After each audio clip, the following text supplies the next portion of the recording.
Hello, नमस्कार, जय हिंद, जय भारत। आप सभी का आपके अपने यूट्यूब चैनल AB97 क्लासेज में आपका हार्दिक स्वागत, हार्दिक अभिनंदन है। आज हम जो NCERT 10th क्लास इतिहास जो कक्षा 10 का है, अध्याय नंबर 1 यूरोप में राष्ट्रवाद का उदय है, वो हम एग्ज़ाम बोर्ड और कंपटीशन एग्ज़ाम के लिए जो क्वेश्चन पूछे जाते हैं वो हम डिस्कशन कर रहे थे। तो आज ये हमारी इस अध्याय की लास्ट क्लास रहेगी।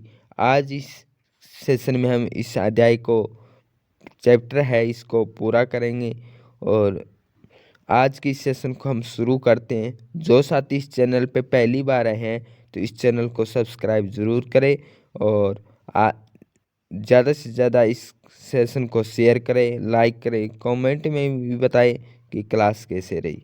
तो आज की सेशन को शुरू करते हैं ज़्यादा समय खराब ना करते हुए।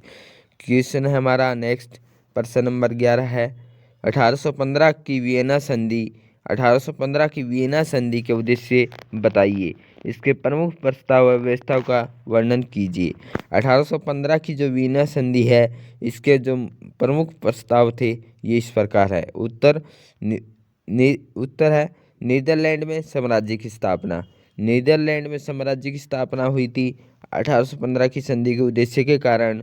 दक्षिण में जेनेवा को पिंडमोंट के साथ मिला दिया गया था। पर्सा को पश्चिम में नए क्षेत्र दे दिए गए थे। पूर्व में रूस को पोलैंड का हिस्सा दे दिया गया था। ऑस्ट्रिया को उत्तरी इटली का नियंत्रण सौंपा गया था। नेक्स्ट क्वेश्चन है यूरोप में उदारवादियों के द्वारा समर्थित राजनीतिक, सामाजिक और आर्थिक आदर्श क्या थे। कौन से सामाजिक, आर्थिक और राजनीतिक है जो यूरोप में उदारवादियों के द्वारा जो समर्थित या थे, वो क्या उद्देश्य थे, क्या आदर्श थे, तो ये हमें बताना है। तो क्या थे, कानून के समक्ष समानता मिले, ये एक आदर्श थे उनके, वो बातें रखी गई थी। ये एक यूरोप में उदारवादियों के द्वारा वैश्विक मताधिकार के पक्ष में नहीं थे। जो वैश्विक मताधिकार है उनके पक्ष में नहीं थे। बाजार की स्वतंत्रता और राज्यों के द्वारा वस्तु और पूंजी जो प्रवाह पर लगे प्रतिबंध को समाप्त करने के पक्षधर थे कि जो आयात और निर्यात हो रहा है वस्तुओं का बाजार की स्वतंत्रता के लिए, वो इस प्रतिबंध को समाप्त करने के लिए सहमत थे।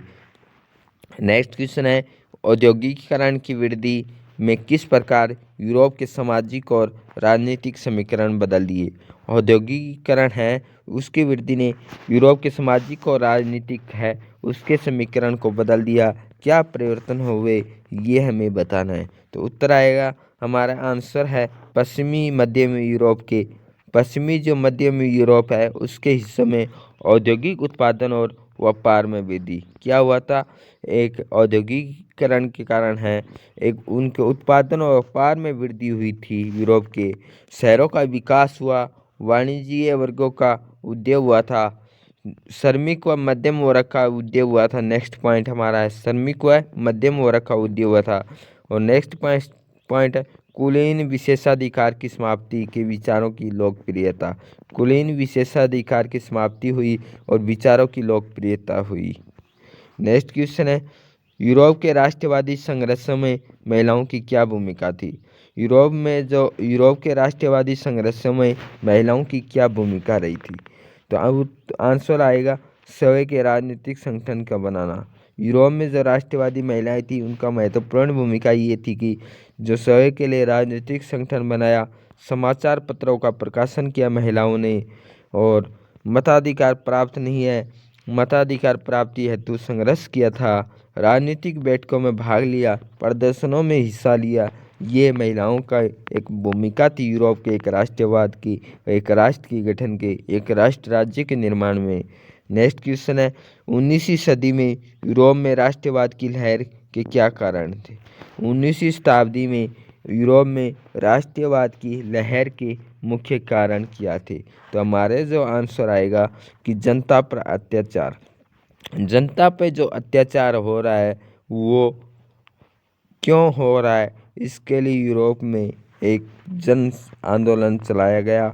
निरंकुश शासन व्यवस्था है, इसके इसको समाप्त किया गया। उदारवादी विचारधाराओं का प्रसार किया गया। स्वतंत्रता और समानता और बंधुत्व का नारा दिया गया कि हमें स्वतंत्रता मिले, समानता मिले और भाईचारा हो, ये एक नारा दिया गया। शिक्षित मध्य वर्ग की भूमिका बहुत ही महत्वपूर्ण इम्पोर्टेंट रही थी 19वीं शताब्दी में यूरोप में एक राष्ट्रवाद के निर्माण के लिए। नेक्स्ट क्वेश्चन है, 1815 से 1914 के दौरान अंतर्राष्ट्रीय आर्थिक विनिमय केंद्रों की 3 प्रभावों का विस्तार से लिखिए। कौन सी 3 प्रभाव विधियाँ थी अंतर्राष्ट्रीय आर्थिक विनिमय में? कब की बात है? 1815 से 1914। वियना संधि होती है 1815 और 1914 में पहला विश्व युद्ध होता है। तो ये 1815 से 1914 है, उनके 3 प्रभावों का विस्तार करना है। तो क्या है आंसर आएगा? वस्तुओं का प्रवाह, पूंजी का प्रवाह और लोगों का प्रवाह। ये 3 इंपॉर्टेंट पॉइंट थे। नेक्स्ट क्वेश्चन हमारा क्वेश्चन नंबर 17 है। क्वेश्चन नंबर 17 कि फ्रांसीसी क्रांतिकारियों ने फ्रांसीसी लोगों में सामूहिक पहचान की भावना किस प्रकार पैदा की थी? ये हम पहले भी डिस्कशन कर चुके हैं। पितृभक्ति और नागरिक के विचार, नए राष्ट्रीय चिन्ह, केंद्रीकृत प्रशासनिक व्यवस्था, राष्ट्रीय भाषा, एक समान भार व मान की व्यवस्था। ये हमारे पॉइंट। नेक्स्ट क्वेश्चन है, नेपोलियन के द्वारा लागू किए गए प्रशासनिक सुधारों में के विषय में बताइए। नेपोलियन की सहायता थी, ग्रामीण प्रशासनिक व्यवस्था में सुधार किया गया था, शहरी क्षेत्रों में सुधार किया था और व्यापार में भी सुधार किया गया था। नेक्स्ट क्वेश्चन क्या है, 1804 की नागरिक संहिता के प्रावधान का उल्लेख कीजिए। 1804 की जो नागरिक संहिता थी उसका उल्लेख करना है, क्या कारण थे वो हमें बताना है। क्या थे? जन्म पर आधारित सुविधाओं को समाप्त करना, जन्म पर जो आधारित थी सुविधा उसको समाप्त करना, ये क्या थे 1804 की नागरिक संहिता के मुख्य कारण थे। संपत्ति के अधिकार को बहाल करना, जमींदार और शांति व्यवस्था को समाप्त करना, यातायात और संचार व्यवस्था में सुधार करना। ये हमारे 4 पॉइंट थे। किसके थे?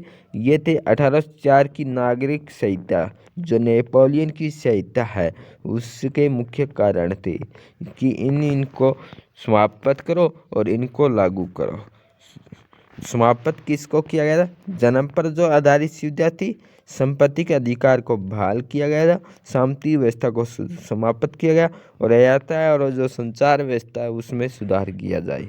यूरोप के नेक्स्ट क्वेश्चन है, यूरोप के कुलीन वर्ग की विशेषताएं बताओ। यूरोप के जो कुलीन वर्ग थे उनकी विशेषता बताने, जीवन जीने की समान शैली पॉइंट हमारा। नेक्स्ट पॉइंट है भूस्वामित्व। नेक्स्ट पॉइंट है कूटनीतिक भाषा, आपस में वैवाहिक संबंध। नेक्स्ट क्वेश्चन है प्रश्न नंबर 21 है क्वेश्चन नंबर हमारा, यूरोप में राष्ट्रवादी विचारों के द्वारा, यूरोप में उदारवादियों के द्वारा संप्रतित राजनीतिक, सामाजिक, आर्थिक आदर्श क्या थे? कानून के समक्ष समानता, वैश्विक मताधिकार के पक्ष में नहीं थे, वो बाजार की स्वतंत्रता और राज्यों को वस्तु पूंजी के प्रभाव में लगे प्रतिबंध को समाप्त करने के लिए। 1815 की वियना संधि के उद्देश्य बताओ। 1815 की जो वियना संधि होती है उसके उद्देश्य बताने थे। उत्तर में नीदरलैंड साम्राज्य की स्थापना, दक्षिण में जेनेवा का पिडमोंट के साथ मिला दिया गया, पर्सा को पश्चिम में नए क्षेत्र दे दिए गए, पूर्व में रूस को पोलैंड का एक हिस्सा दे दिया गया था।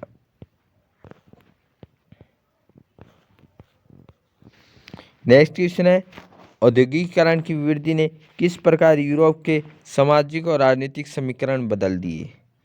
पश्चिमी और मध्यम यूरोप के हिस्से में औद्योगिक उत्पादन और व्यापार में वृद्धि से शहरों का विकास और वाणिज्य वर्गों का उदय हुआ था। श्रमिक और मध्यम वर्ग का उदय हुआ था। कुलीन विशेषाधिकारों की समाप्ति के विचारों की लोकप्रियता हुई थी। नेक्स्ट क्वेश्चन हमारा है क्वेश्चन नंबर 24। 1815 से 1914 के दौरान अंतर्राष्ट्रीय आर्थिक विनिमय केंद्रों के साथ 3 प्रभाव हुए थे। कौन कौन से हुए थे? तो इसमें जो हमारा जो आंसर आएगा वो आएगा वस्तु का प्रवाह, पूंजी का प्रवाह, लोगों का प्रवाह। नेक्स्ट क्वेश्चन है, यूरोप के राष्ट्रवादी संघर्ष में महिलाओं की क्या भूमिका थी? स्वयं की राजनीतिक संगठनें बनाई गई, समाचार पत्रों का प्रकाशन किया गया, मताधिकार की प्राप्ति नहीं थी। राजनीतिक बैठकों तथा प्रदर्शन में हिस्सा किया गया था। 19वीं सदी में यूरोप में राष्ट्रवाद की लहर के क्या कारण थे? नेक्स्ट क्वेश्चन है, 19वीं सदी में यूरोप में राष्ट्रवाद की लहर के मुख्य कारण क्या थे? क्या कारण थे? जनता पर अत्याचार, निरंकुश शासन व्यवस्था, उदारवादी विचारों का प्रसार, स्वतंत्रता और समानता और बंधुत्व का नारा। शिक्षित मध्यम वर्ग की भूमिका थी।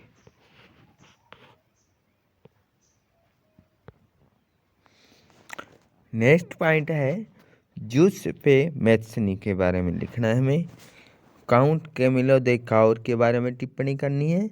यूनानी स्वतंत्रता का युद्ध, फ्रैंकफर्ट संसद और राष्ट्रवादी संघर्ष में महिलाओं की क्या भूमिका रही थी? तो ये हमें पहला जो हमारा है ज्यूसेप्पे मैत्सनी, इसके बारे में पॉइंट पे डिस्कशन करना है। यह एक क्या था? एक इटालियन क्रांतिकारी थे। कौन थे इटालियन क्रांतिकारी? तो हम कहेंगे ज्यूसेप्पे जो मैत्सनी है, ये एक इटालियन क्रांतिकारी थे जिन्होंने एक महत्वपूर्ण भूमिका निभाई इटली को एकीकृत करने में। उनका मानना था कि एक देश इंसानियत का मूल हिस्सा है। जो इटली जो टुकड़े टुकड़ों में बंटा हुआ था, उससे एकीकृत होना ही चाहिए। एकात्मक इटली राज्य के लिए एक कार्यक्रम की स्थापना की जाए। और जो जो इन्होंने इटली और यंग यूरोप के नाम से दो सोसाइटी बनाई थी। यंग इटली और यंग यूरोप से दो गुप्त सोसाइटी भी बनाई थी। इस तरह से उन्होंने समाज में अपने विचारों को फैलाया और इटली गणराज्य की स्थापना में अपना महत्वपूर्ण योगदान दिया था। तो क्वेश्चन भी पूछा जा सकता है, जो ज्यूसेप्पे मैत्सनी थे, इनके बारे में एक टिप्पणी लिखो। तो हमें क्या बताना है? इटालियन क्रांतिकारी थे और इटली को एकीकृत करने में इनका महत्वपूर्ण योगदान था। दो गुप्त संगठन बनाए थे। कौन से बनाए थे? यंग यूरोप और यंग इटली। ये इनके एक कार्यक्रम चलाया गया और सोसाइटी बनाई दो। कौन सी? यंग इटली और यंग यूरोप से दो गुप्त संगठन बनाए, समाज में अपने विचारों को फैलाया और इटली गणराज्य की स्थापना के लिए अपना योगदान दिया। ज्यूसेप्पे मैत्सनी के बारे में विचार था। नेक्स्ट है काउंट कैमिलो दे कावर। ये कौन थे? एक इटली कितने राज्यों में बंटा हुआ था? इटली 7 राज्यों में बंटा हुआ था। केवल सार्डिनिया जो पिडमोंट है, एक इटालियन रियासत का शासन था। 1831 से 1848 के क्रांतिकारी विद्रोह इटली को एकजुट करने में विफल रहे। जो इटली के जो क्रांतिकारी थे, इटली को एकजुट करने में विफल रहे। एक एकीकृत इटली की स्थापना की जिम्मेदारी इस इटालियन राज्य पर आ गई। राजा विक्टर इमैनुअल द्वितीय ने इसके शासक थे। और मुख्यमंत्री कौन थे? कैवर थे मुख्यमंत्री। कैवर ने 19वीं शताब्दी में इटली को अलग अलग राज्यों को एकजुट करने के लिए एक आंदोलन चलाया। उन्होंने फ्रांस के साथ एक सावधानीपूर्वक कूटनीतिक गठबंधन किया और 1859 में जो सार्डिनिया जो पिडमोंट को ऑस्ट्रियाई सेना को हराने में मदद की थी। इस तरह ऑस्ट्रियाई हैब्सबर्ग इटली के उत्तरी भाग को मुक्त कर दिया। ऑस्ट्रियाई था उसने हैब्सबर्ग ने इटली के उत्तरी भाग को, जो है उत्तरी भाग था, उसको मुक्त कर दिया, क्योंकि इसने क्या किया था? जो ऑस्ट्रिया की मदद की थी।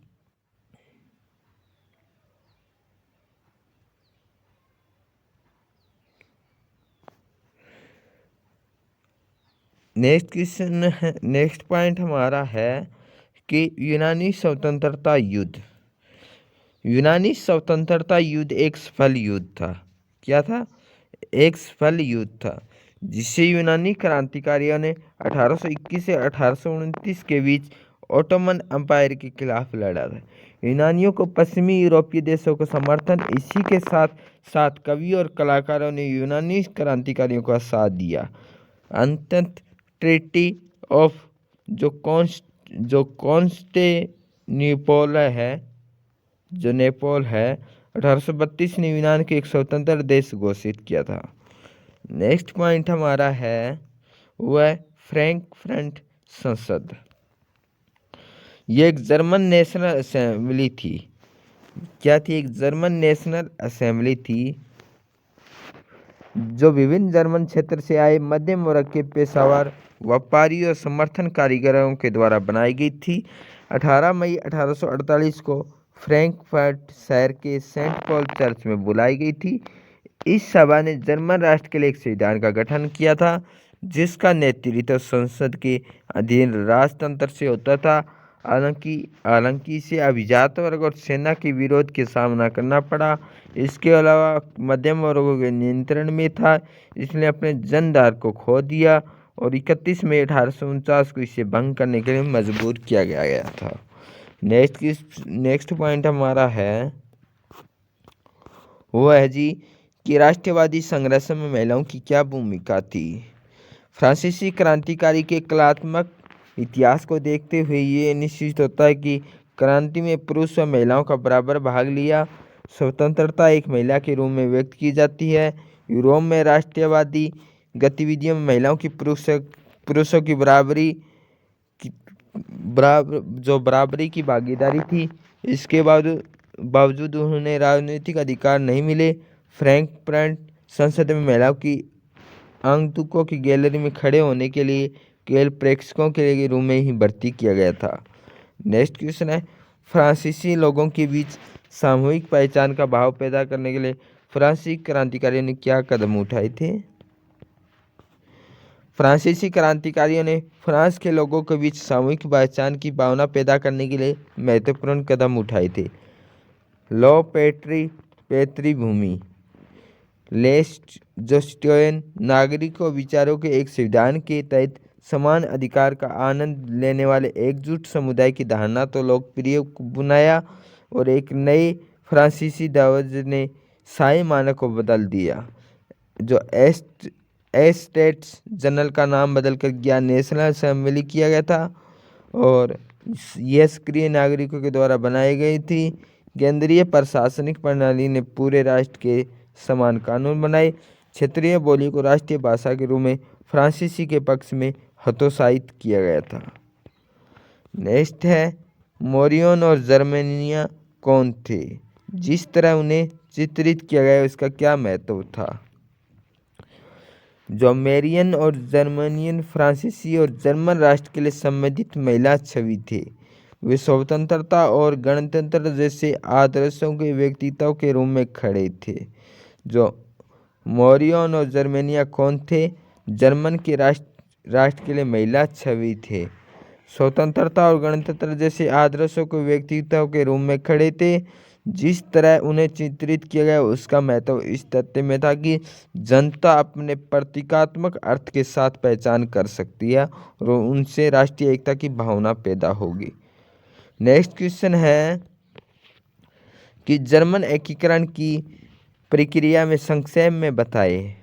जर्मन जो एकीकरण है उसकी प्रक्रिया है, उत्तर हमारा आएगा कि 1848 में उदारवादी मध्यम वर्ग जर्मनी की हार के बाद एशिया के द्वारा जारी रखी गई। 1848 में मुख्यमंत्री ओटो वन बिस्मार्क ने पर्शिया की सेना को मदद से इस प्रक्रिया को अंजाम दिया। 7 वर्षों में पर्शिया में ऑस्ट्रिया, डेनमार्क, फ्रांस के साथ 3 युद्ध लड़े। इन युद्धों का समापन एशिया की जीत और जर्मन एकीकरण में हुआ था। पर्शिया और राजा विलियम को जनवरी 1871 में वर्साई में जर्मन सम्राट घोषित किया गया था। नेक्स्ट पॉइंट है हमारा कि अपने शासन वाले क्षेत्र में शासन व्यवस्था को ज़्यादा कुशल बनाने के नेपोलियन ने क्या बदलाव किए थे। नेपोलियन के द्वारा जो बदलाव किए गए थे क्या थे? पहले तो हमारा इम्पोर्टेंट रहेगा 1804 का सिविल कोड। तो नेपोलियन ने प्रशासनिक व्यवस्था को उसके द्वारा शासित क्षेत्रों में अधिक कुशल बनाने के लिए कई बदलाव किए। पहला बदलाव था 1804 का सिविल कोड तैयार किया गया। नागरिक संहिता तैयार की गई। इसमें नागरिक संहिता में नेपोलियन कोड के नाम से भी जाना जाता है। तो क्वेश्चन आएगा 1804 का सिविल कोड किसके नाम से जाना जाता है, नेपोलियन कोड या नेपोलियन संहिता के नाम से। कब? 1804। ये जन्म के आधार पर जो विशेषाधिकार थे, जन्म के जो अधिकार थे, विशेषाधिकार थे, उनको समाप्त किया गया था। इसके कानून के समानता मिले। जो 1804 की नेपोलियन संहिता है, नेपोलियन कोड के नाम से जाना जाता है, इसके समान किया गया कानून है सभी के लिए बराबर हो, समानता हो, स्वतंत्रता हो, संपत्ति का अधिकार भी हासिल किया गया था। नेपोलियन ने प्रशासनिक विभाजनों को छोटा कर दिया गया था। सामंती व्यवस्था को समाप्त किया गया था। किसानों को मनवादी बकाया राशि और आधिपत्य से मुक्त किया गया। जो टैक्स थे, ब्याज थे, उनसे मुक्त किया गया था। परिवहन और संचार में भी सुधार किया गया था। ये क्या थे? नेपोलियन संहिता के जो नेपोलियन कोड था उसमें परिवर्तन किया गया था। नेपोलियन ने इटली पर आक्रमण कब किया था? नेपोलियन था, उसने इटली पर आक्रमण कब किया था? ये हमारा पहला क्वेश्चन है। इसमें क्या आंसर रहेगा? इसमें जो हमारा जो आंसर आएगा वो आएगा ऑप्शन डी। जो ऑप्शन 4 है 1795, सॉरी 1797 है, वो सही आंसर रहेगा। नेपोलियन ने इटली पर जो आक्रमण किया था वो किया था 1797 में। कब किया था? 1797 में। नेक्स्ट क्वेश्चन हमारा है कि 19वीं सदी में ऐसी कौन सी ताकत ऐसी कौन सी ताकत थी जो 19वीं शताब्दी में उभरी, जिसने यूरोप की राजनीतिक और भौतिक दुनिया में बाहरी परिवर्तन ला दिया था?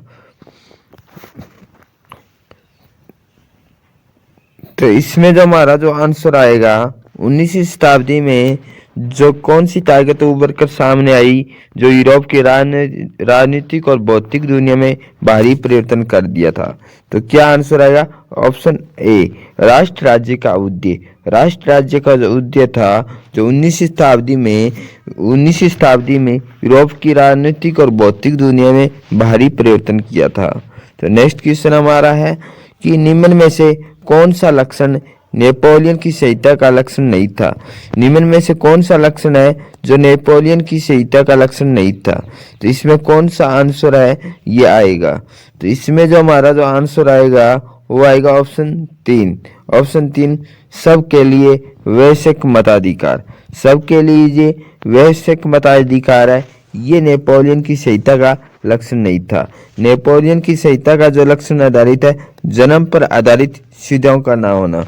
जो जन्म से चली आ रही है, जो सुविधा मिल रही है, उनको खत्म किया जाए, ये नेपोलियन की संहिता में कानून बनाया गया था। संपत्ति का अधिकार, सभी को समान संपत्ति का अधिकार हो, सभी के लिए, ये नेपोलियन की संहिता का लक्षण था।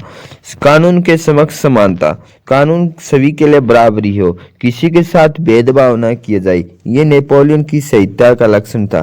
परंतु नहीं था, तो वो पूछा हमारे आंसर क्वेश्चन में नहीं, तो ये आएगा सबके लिए वैश्विक मताधिकार, ये लक्षण नेपोलियन की संहिता के लिए नहीं था।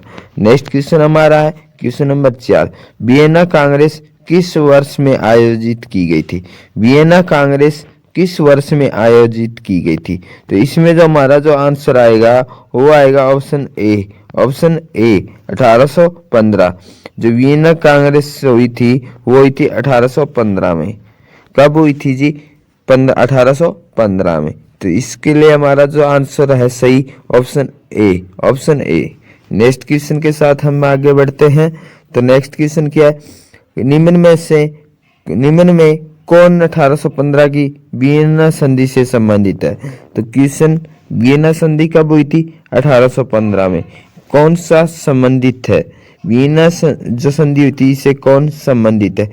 तो इसमें जो हमारा जो आंसर आएगा वो आएगा ऑप्शन 2। ऑप्शन 2 क्या आएगा? Option B, Duke Metternich. जो 1815 को जो वियना संधि हुई है ये किससे संबंधित है? यह है ड्यूक मेटरनिक से संबंधित है।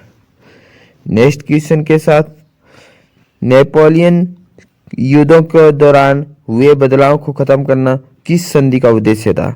नेपोलियन युद्धों के दौरान हुए जो बदलाव थे उसको खत्म करना किस संधि का उद्देश्य था? इनमें से किस संधि का उद्देश्य था यह हमें बताना है। तो इसमें जो हमारा जो आंसर कौन सा रहेगा, इसमें जो हमारा जो आंसर सही रहेगा ऑप्शन बी। ऑप्शन 2 है वियना संधि। वियना संधि कब हुई थी? तो हम कहेंगे जी 1815। वियना संधि हुई थी कब? हुई थी 1815। ये किससे संबंधित थी? ड्यूक मेटरनिक से। किससे संबंधित थी? ड्यूक मेटरनिक से। और ये जो 1815 की जो संधि हुई है, वियना संधि हुई है, ये इस संधि का उद्देश्य क्या था? इस संधि का उद्देश्य था जो नेपोलियन युद्धों के दौरान हुए जो बदलाव थे उनको खत्म करना। किस संधि का उद्देश्य था? तो ये था वियना संधि। वियना संधि कब हुई थी? 1815 में। वियना संधि किस व्यक्ति से संबंधित है? ड्यूक मेटरनिक से संबंधित है। तो इसके साथ हमारे ये 4 क्वेश्चन है साथ में क्लियर हो रहे हैं। नेक्स्ट क्वेश्चन हमारा, किसने कहा था कि जब फ्रांस छींकता है तो बाकी यूरोप को सर्दी जुकाम हो जाता है? ये किसकी बात थी? किसने कहा था कि जब फ्रांस छींकता है तो यूरोप को सर्दी जुकाम हो जाता है? वेरी वेरी इंपॉर्टेंट क्वेश्चन है एग्जाम बोर्ड और कंपटीशन एग्जाम के लिए। इंपॉर्टेंट क्वेश्चन रहेगा कि जब फ्रांस छींकता है तो बाकी यूरोप को सर्दी जुकाम हो जाता है। तो ये बात किसने कही थी ये हमें बताना है। लुई फिलिप ने कही थी, या बिस्मार्क ने कही थी, या विक्टर इमैनुअल ने कही थी, या मेटरनिक ने? तो इसमें जो हमारा जो आंसर आएगा वो आएगा जी option D, Metternich.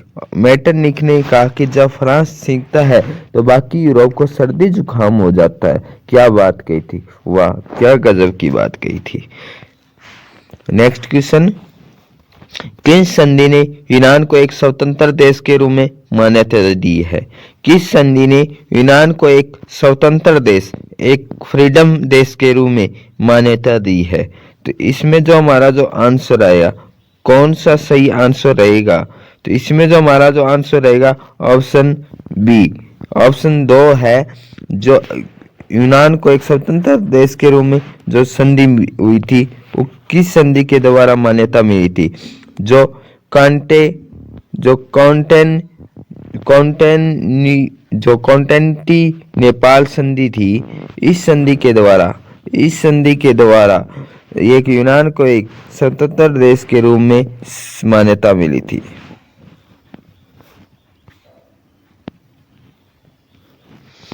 Next question है जी हमारा, आयरलैंड में प्रोटेस्टेंट के विरुद्ध आंदोलन का नेतृत्व किसने किया था? जो आयरलैंड में जो प्रोटेस्टेंट है उसके विरुद्ध आंदोलन का नेतृत्व किसने किया था? इसमें कौन सा हमारा आंसर सही रहेगा? इसमें जो हमारा जो आंसर सही रहेगा वो रहेगा जी ऑप्शन बी। कौन सा? ऑप्शन बी, वोल्ट फटोन है जो आयरलैंड में प्रोटेस्टेंट के विरुद्ध आंदोलन का नेतृत्व किया था। नेक्स्ट क्वेश्चन है हमारा, आंखों पर पट्टी बांधे हुए तराजू लिए हुए महिला किस बात का प्रतीक है? आंखों पर पट्टी बांधे हुई और तराजू लिए महिला किस बात का प्रतीक है? इसमें क्या आंसर रहेगा हमारा? ऑप्शन है एक ऑप्शन है शांति, ऑप्शन नंबर 2 है समानता, ऑप्शन 3 है न्याय, ऑप्शन डी है स्वतंत्रता। तो आंखों पर पट्टी बांधे हुए तराजू लिए महिला किसका प्रतीक है? न्याय। किसका प्रतीक है जी? न्याय का। नेक्स्ट क्वेश्चन हमारा है, तो जो एमसीक्यू थे अभी है एक अंक वाले, इंपॉर्टेंट क्वेश्चन है, रिवीजन के तौर पे है हमें ये क्वेश्चन। फ्रेडरिक सारियू कौन था? फ्रेडरिक सारियू कहेंगे हम कौन था? एक फ्रांसीसी चित्रकार था। नेक्स्ट क्वेश्चन है, अर्नस्ट रेनन कौन था? तो फ्रांसीसी दार्शनिक था। नेक्स्ट क्वेश्चन है, जर्मन राष्ट्र का रूपक क्या था? वह किस बात का प्रतीक था? जर्मन जो राष्ट्र है वो किस बात का प्रतीक था? जर्मन राष्ट्र एक जर्मेनिया जर्मन बलूच वीरता का प्रतीक है। जर्मन राष्ट्र है वो एक जर्मेनिया जर्मन बलूच वीरता का प्रतीक है। जो मॉन्टेस्क्यू है ने किस सिद्धांत का प्रतिपादन किया था?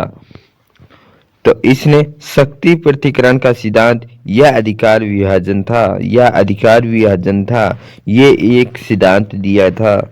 नेक्स्ट क्वेश्चन है, कौन सी विश्वविख्यात घटना को राष्ट्रवादी की पहली स्पष्ट अभिव्यक्ति माना जाता है? कौन सी विश्वविख्यात घटना है जो राष्ट्रवाद की पहली स्पष्ट अभिव्यक्ति माना जाता है? फ्रांसीसी क्रांति। फ्रांसीसी क्रांति कब हुई थी? 1789। कब हुई थी? 1789। कब हुई थी? 14 जुलाई 1789। 14 जुलाई 1789 में। नेक्स्ट क्वेश्चन है हमारा, जो जोल वेराइन क्या था? जो जोल वेराइन है वो क्या था? वह किस प्रकार वह जमीन के आर्थिक एकीकरण का प्रतीक था? ये हमारा नेक्स्ट क्वेश्चन है। जो जोल वेराइन क्या था?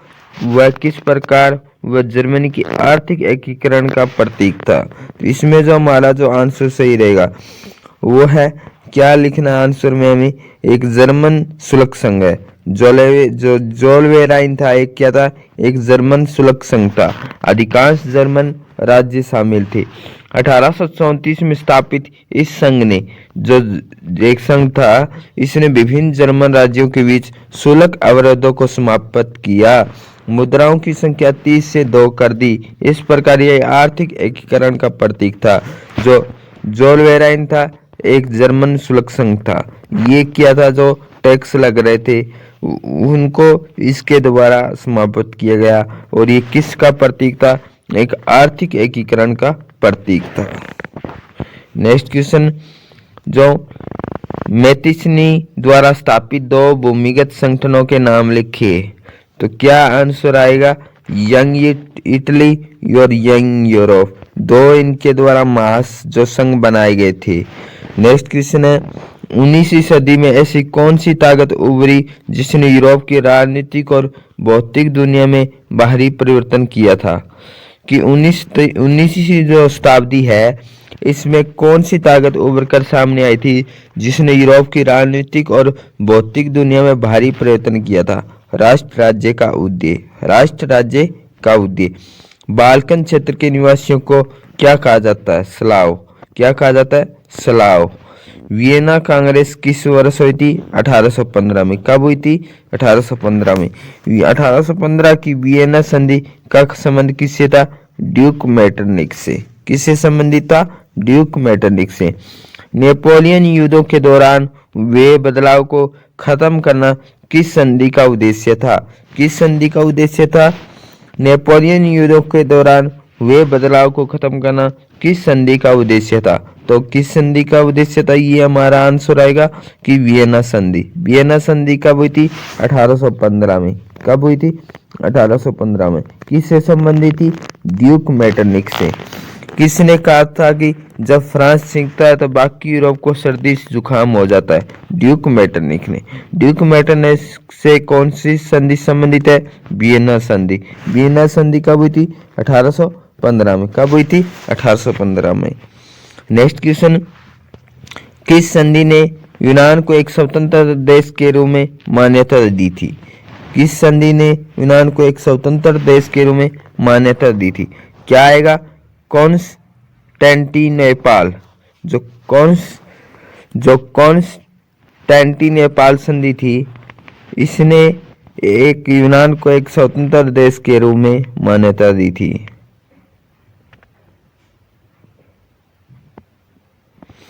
नेक्स्ट क्वेश्चन है, आयरलैंड में प्रोटेस्टेंट के विरुद्ध आंदोलन का नेतृत्व किसने किया था? तो आंसर आएगा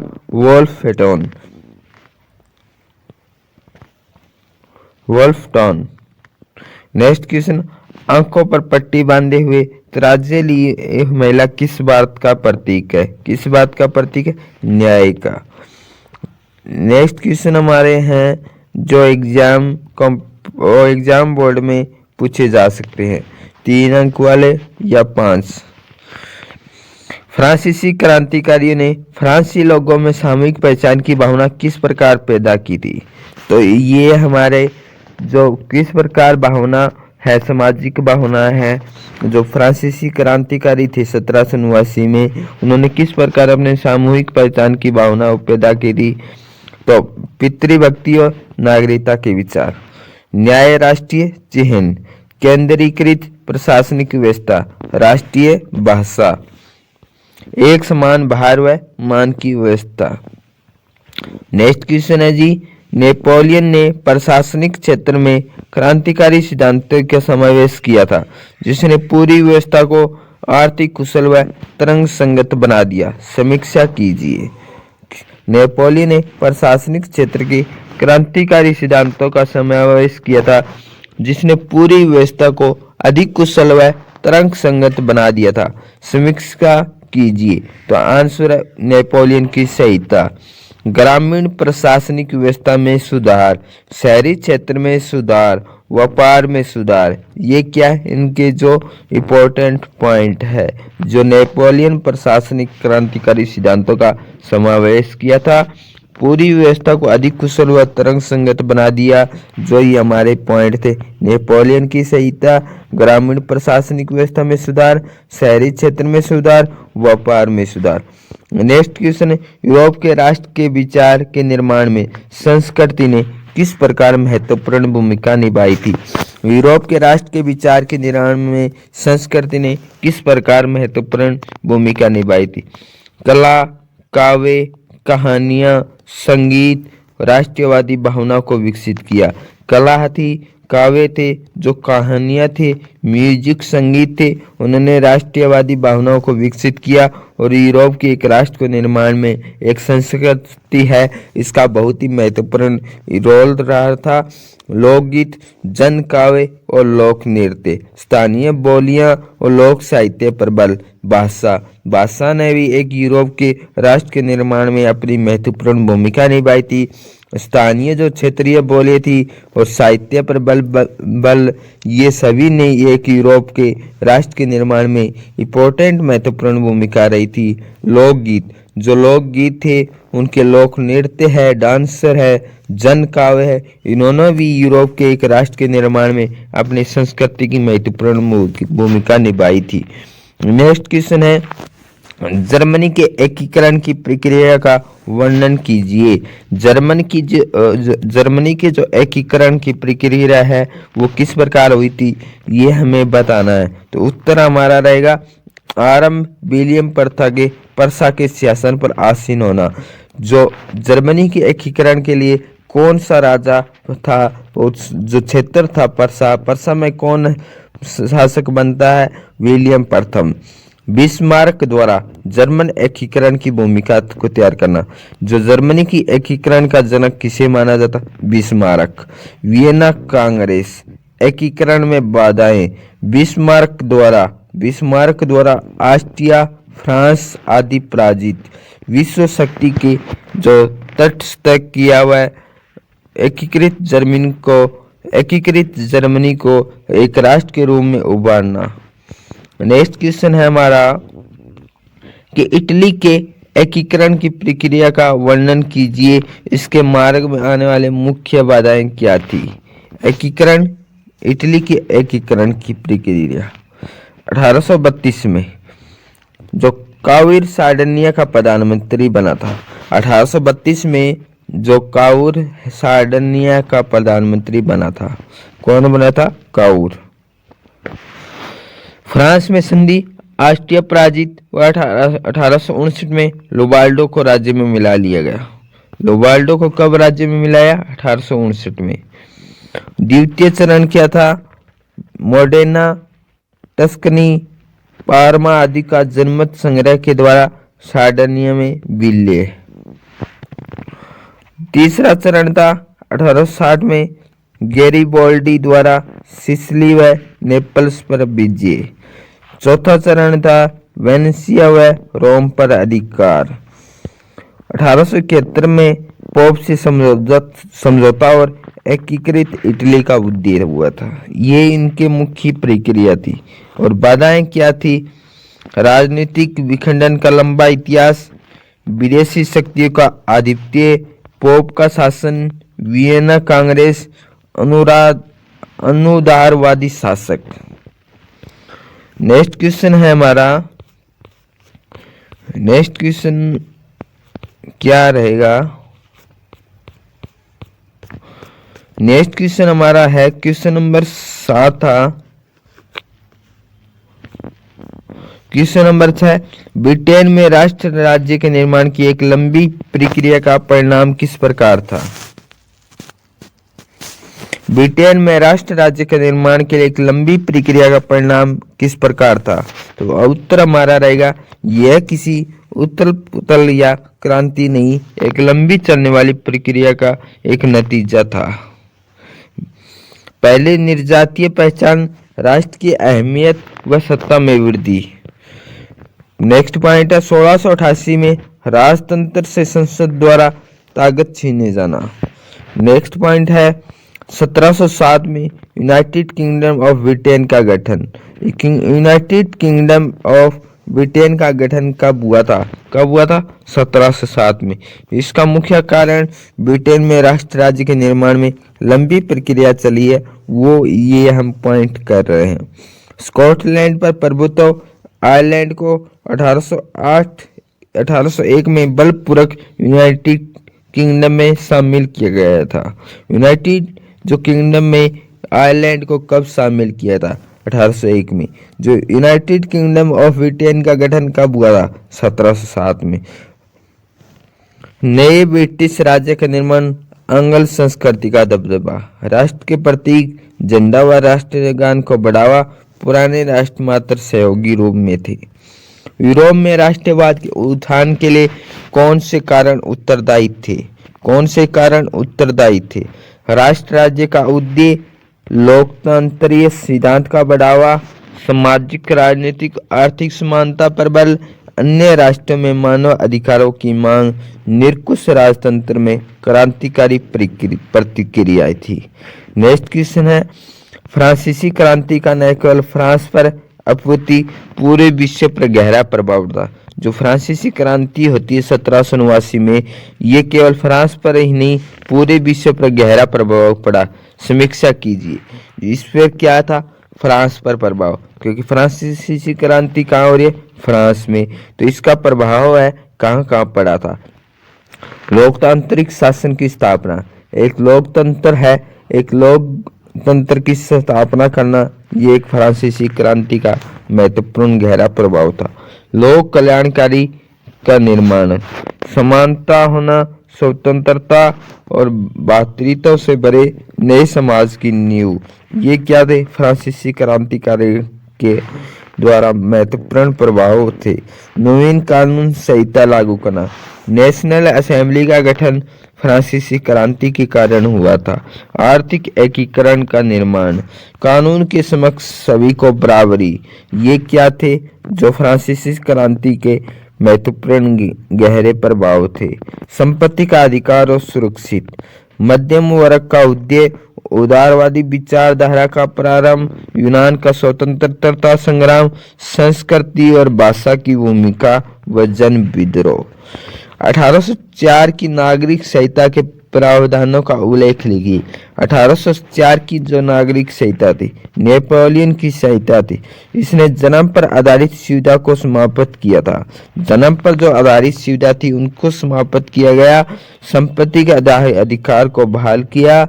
जमींदार व सामंती व्यवस्था की समाप्ति की गई थी। यातायात और संचार व्यवस्था में सुधार किए गए थे। मानक नापतोल के पैमाने चलाए गए थे। ये क्या थे? एक 1804 की नागरिक संहिता के प्रावधान थे। एक राष्ट्र मुद्रा भी चलाई गई थी। यूरोप के कुलीन वर्ग की विशेषता क्या थी? जीवन जीने की समान शैली, भूस्वामित्व, कुलीन भाषक, आपस में वैवाहिक संबंध, उच्च वर्गों के बीच फ्रेंच भाषा का प्रयोग। आज के इस सेशन में हम जो बहुत ही बेहतरीन क्वेश्चन हमने डिस्कशन किए थे, जो एग्जाम बोर्ड और कंपटीशन एग्जाम में पूछे जा सकते हैं। तो आज के सेशन को हम यहीं विराम करते हैं। कल हम नेक्स्ट क्वेश्चन के साथ हम डिस्कशन करेंगे। और आज के इस सेशन को सब्सक्राइब, जो साथी पहली बार इस चैनल पे आए हैं तो इस चैनल को सब्सक्राइब ज़रूर करें, क्योंकि जो नेक्स्ट वीडियो है उसका नोटिफिकेशन आप तक पहुंचे। और जो साथी इस चैनल को पहले से देख रहे हैं तो इस क्लास को शेयर, लाइक और कमेंट सेशन में ज़रूर बताएं कि क्लास कैसे रही। आज की सेशन को हम यहीं विराम करते हैं, मिलते हैं नेक्स्ट क्वेश्चन के साथ। और thank you all of you.